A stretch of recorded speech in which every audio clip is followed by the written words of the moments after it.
25 जुलाई को देव सौनी ग्यारस है और चांदारोन के श्याम मंदिर में यहाँ पर हर ग्यारस को अलग-अलग प्रोग्राम होते हैं। हमारे साथ में मौजूद है यहाँ पर श्याम मंदिर के पुजारी जी। इनसे हम जानकारी लेंगे कि जो 25 जुलाई आने वाली है, इस 25 जुलाई को श्री श्याम मंदिर में कौन-कौन से कार्यक्रम होंगे और जो डेगाना के आस-पास में रहने वाले श्रद्धालु हैं, उन लोगों को ये क्या कहना चाहेंगे? पुजारी जी नमस्कार। नमस्कार साहब। पुजारी जी जैसे ये देव सोनी ग्यारस आने वाली है, तो उस दिन जो श्याम मंदिर है, यहाँ पर कौन-कौन से प्रोग्राम होंगे? सुबह पैदल यात्रा आती है वेंकटेश मंदिर से और आसपास के और भी लोग आते हैं और उसके बाद में वो बाबा के दर्शन करते हैं, श्रृंगार होते हैं। और इस बात की मान शाम को दो चलती है बाबा की 5 बजे से रात के 11-12 बजे तक। और कल सुंदरकांड का पाठ भी रखा हुआ है 8 बजे और कीर्तन वगैरह भी है और दिन भर मंदिर खुला रहेगा कल। हर ग्यारस को जैसे कि आप बोल रहे हो पद यात्रा होती है और कीर्तन भी होता है। ये सुंदरकांड का पाठ है जो पहली बार रखा जा रहा है ये देव सोनी ग्यारस पर। ये जोधपुर के वो भगत है 100-150 आदमी आएंगे वहाँ से कलाकार, उसी तरफ से वाकई की रखा हुआ है। जोधपुर से जो श्रद्धालु आ रहे हैं उनके द्वारा सुंदरकांड का पाठ रखा गया है यहाँ पे। जी जी। और जोधपुर से वैसे कौन-कौन आएँगे कलाकार जो कीर्तन में भी भाग लेंगे, सुंदरकांड में भी भाग लेंगे? वो तो हम बड़े बड़े आदमी आएंगे, सब भी आएंगे, वो तो कलाकार भी आएंगे वहाँ पे, उसका नाम तो हमको पता नहीं, पर सब यात्री आएंगे यहाँ पे। आपको श्याम मंदिर में सेवा देते हुए कितने वर्ष हो गए? मैं 17 साल हो गया यहाँ पे। यहाँ पर आप प्रॉपर 17 साल से सेवाएँ दे रहे हैं। जैसा 17 साल से। और पिछले कितने सालों में ये डेगाना और आसपास के क्षेत्र में प्रसिद्ध हुआ है? प्रसिद्ध लॉकडाउन के बाद में ही हुआ है। जैसे कोरोना काल आया था और उस समय के बाद में ही ये प्रचलन में आया है।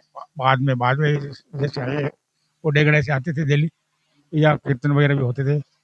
उसके बाद में वो तो भाग्यशाली मंदिर है यहाँ पे। तो हमारे वो अध्यक्ष साहब है डेगाना के, हेडा साहब, इसका क्या नाम, द्वारका प्रसाद जेठ है हेडा।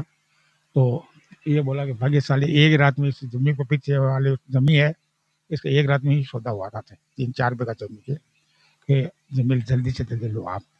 तो उस टाइम हाथों हाथ रात को ही ये जमीन का सौदा हो गया। फिर बाद में माने ये पहले पैदल यात्रा आई थी, वो जब मेरे तिनके नहीं थी, वो तिनके देते थे मेरे को, मंदिर में टेस्ट हुआ गया हुआ नहीं था। तो ये बंगला जी खाती है जागीर, वो मेरे से सेवा कराते थे। फिर बाद में मायने ये टेस्ट में किए, उसके बाद में ये कमेटी वाले हमारे से पूजा कराते हैं। जब से ये मंदिर प्रचलन में आया है और प्रसिद्ध हुआ है, तब से लेकर और जब से ये मंदिर बना हुआ है और कोई ऐसा चमत्कार आपने देखा है, आप सेवाएँ दे रहे हो, आपने कहा कि मुझे 17 साल हो गए यहाँ पर सेवाएँ देते हुए। ऐसा कोई चमत्कार हुआ है बाबा का कि श्रद्धालुओं को उसका बहुत ज़्यादा फ़ायदा हुआ है?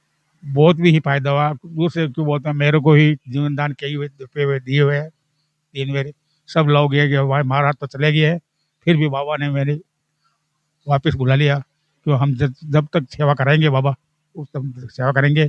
और भी कई भक्त आते हैं, तो आते हैं बोलते महाराज मैं तो पहली बार आया, दूसरे मेरे मान में मेरा काम बन गया यहाँ पे। तो कई भी लोग भक्त आते हैं, कहते हैं, हकीकत की है, और काम भी होता है उसका।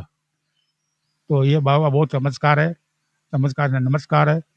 और बाबा उसका मनोकामना पूर्ण करते हैं। और एक पुजारी जी किसी भक्त ने कहा था कि हमें कि बाबा का एक चमत्कार ऐसा है जिसमें एक छोटा-सा बच्चा रहता है और उसकी आवाज़ नहीं थी, उसमें बोलने की क्षमता नहीं थी और उसको भी ठीक किया बाबा के चमत्कार से। बाबा यूँ कहूँ तो बाबा की मेहरबानी से हुआ है। मेहरबानी मेहरबानी मेहरबानी से हुई है, बाबा की मेहरबानी से हुई है। वो किस्सा क्या है? हैं? ये किस्सा तो बाबा की मेहरबानी है। कभी भी कभी आते हैं ऐसे लोग, यार मैंने देखा को चलते नहीं थे और चलते थे तो वापस चले जाते हैं यहाँ से। तो कई बार हम बोलते हैं यार इसको पकड़ के ले आप तो, हाँ तो मेरे को बहुत फर्क दिखा है इसके। तो इसलिए भाई ये कोई के बहुत फायदा पड़ता है सबकी, हर चीज को, उसके शादी का वगैरह, ब्याह वगैरह, लड़का लड़की नहीं हो तो उसका वगैरह, धन दौलत का सभी फायदा मिलता है यहाँ पर। और कहाँ-कहाँ से वैसे श्रद्धालु आते हैं धूप लगाने के लिए यहाँ पे? वो किशनगढ़ से आते हैं, अजमेर से आते हैं, जयपुर से भी आते हैं, जोधपुर से भी जय कल प्रोग्राम रखा हुआ है, जोधपुर से आएंगे। मेड़ता है, खाटू है, बोरावड़ है, बेसौरी है, आजू बाजू जो इलाका है सब बाबा के आते हैं। ये जो कल का प्रोग्राम है, ये कब से कब तक चलेगा वैसे? ये शाम को 5 ये से तो सुबह पैदल यात्रा आएगी, दिन भर मंदिर खुला रहेगा कल। और सुबह पहली ये जो पूजा होती है वो सुबह 6:30 बजे होंगी। उसके बाद में पैदल यात्री आएंगे जब जोत लगेगी बाबा की एकर की, और जोत के साथ भी आरती भी होगी एकर की। उसके बाद में 5 बजे बाद मान जोत चलती है बाबा की, तो शाम तक कीर्तन तक बाकी जोत चली रहती है। डेगाना में और आसपास के क्षेत्र में रहने वाले श्री श्याम बाबा के श्रद्धालुओं को आप कल को लेकर के क्या कहोगे? कल के लिए ये ज़्यादा से ज़्यादा पधारे आप और उसका लाभ उठाओगे आप, और बाबा का आशीर्वाद प्राप्त करें। बहुत-बहुत धन्यवाद। ये थे पुजारी जी जिन्होंने कहा है कि कल 25 जुलाई को यहाँ पर जो देव सौनी 11 है उसके उपलक्ष्य में श्री श्याम मंदिर चांदा रोड में कार्यक्रम रखे गए हैं, जिसमें एक सुंदरकांड का पाठ भी होना है और कीर्तन भी होगा। यहाँ पर पदयात्रा लेकर आसपास के क्षेत्र से लोग भी आएंगे। इनका कहना है कि जो भी श्री श्याम बाबा के श्रद्धालु हैं, भक्त हैं, ज़्यादा से ज़्यादा संख्या में कल यहाँ पर पधारें और बाबा का आशीर्वाद प्राप्त करें और दर्शन करें। मैं कृष्णा बागड़वा, डेगाना अपडेट।